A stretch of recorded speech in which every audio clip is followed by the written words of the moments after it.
dan peringatan dininya tidak ada di gempa itu. Jadi kami melakukan mitigasi dan kesiapsiagaan. Mitigasi yang dilakukan oleh BPBD Kota Kupang dia ada dua, mitigasi struktural dan mitigasi non struktural.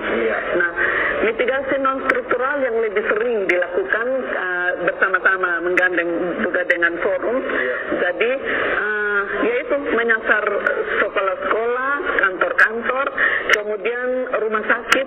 Jadi rumah sakit itu juga harus aman bencana karena kan itu orang non struktural, jadi dilakukan sosialisasi dan simulasi. Kemudian juga yaitu hotel-hotel.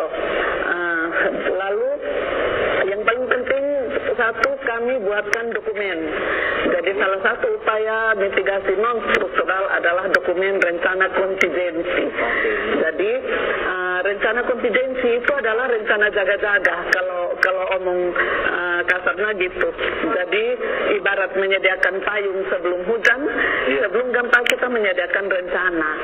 Jadi ketika terjadi ini dari aspek respon aparatnya dan juga respon masyarakat.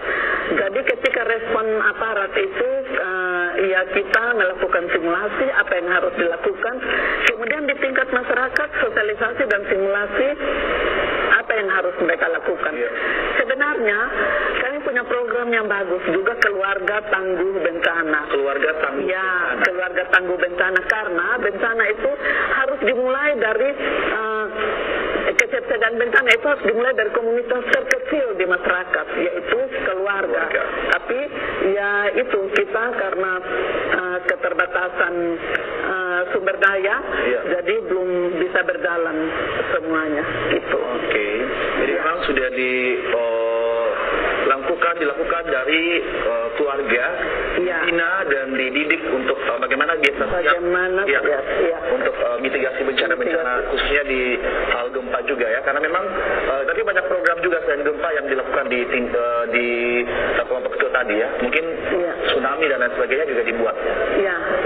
Jadi tadi saya singgung itu mitigasi non struktural. Nah, mitigasi strukturalnya itu dalam bentuk ya rambu-rambu evakuasi yang kami pasang di sepanjang pesisir. Kalau tadi disinggung terkait dengan titik kumpul, maka ada 20 titik kumpul sepanjang pesisir dari Lasiana sampai ke Alak.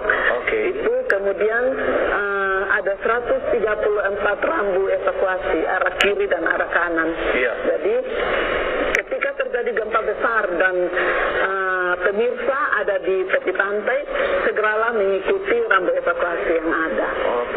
Nah ini sejauh ini mungkin sudah disampaikan tadi ada 20 titik kumpul dan juga 130-an rambu-rambu yang dipasang juga. Nah, ini pemirsa pun juga harus tahu, dan bagaimana sosialisasi ini untuk penggunaan rambu-rambu tadi, Ibu?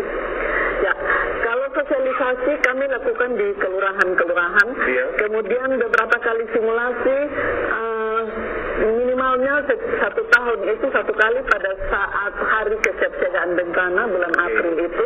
Jadi kalau untuk sosialisasi dan simulasi terkait gempa yang berpotensi tsunami untuk masyarakat sering kami lakukan, dan terakhir baru 2 minggu lalu ya bersama teman-teman BMKG Geofisika kami lakukan. Kemudian 3 hari yang lalu juga khusus untuk wartawan. Jadi bagaimana wartawan memotret kejadian di tepi pantai ketika terjadi bencana sepertinya. Jadi memang dalam jarak aman dan juga dengan kondisi yang aman juga untuk bisa meliput, karena ini penting juga untuk kita bisa mengetahui, melihat situasi yang terjadi. Nah ini menarik, mungkin saya ingin ke Pak Bram lagi. Tadi sempat disinggung juga tentang bagaimana gempa itu bisa sampai memicu atau berpotensi tsunami. Nah ini sebenarnya berapa skala Richter ya yang standar gempa itu berpotensi tsunami, Bapak? Ya, jadi kalau potensi tsunami itu beberapa parameter yang harus memenuhi kriteria. Itu yang pertama magnitudo. Magnitudo itu harus 7 skala Richter ke atas. Kemudian kedalaman harus dangkal. Dan posisi epicenter atau pusat gempa itu berada di laut seperti itu. Itu yang beberapa parameter gempa bumi, kriteria yang bisa menyebabkan tsunami. Kemudian yang terakhir ini adalah patahan vertikal atau deformasi vertikal.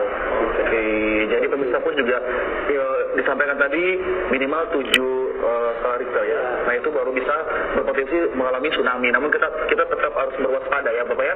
Nah ini juga mungkin ini ya perlu disampaikan lagi, diperjelas lagi oleh Bapak Bram kepada pemirsa bahwa sebenarnya gempa ini tidak bisa diprediksi sebenarnya. Karena mungkin masyarakat berpikir bahwa BMKG harus kasih tahu nih mau gempa atau akan jadi gempa. Nah ini perlu diperjelas bahwa gempa ini tidak bisa diprediksi Bapak, silakan. Ya, jadi begini Bapak Ibu sekalian ya. Jadi gempa bumi itu pada prinsipnya sampai sekarang teknologi untuk memprediksi gempa bumi itu tidak ada. Sampai kapan dan di mana terjadinya gempa bumi itu tidak dapat diprediksi. Seperti itu.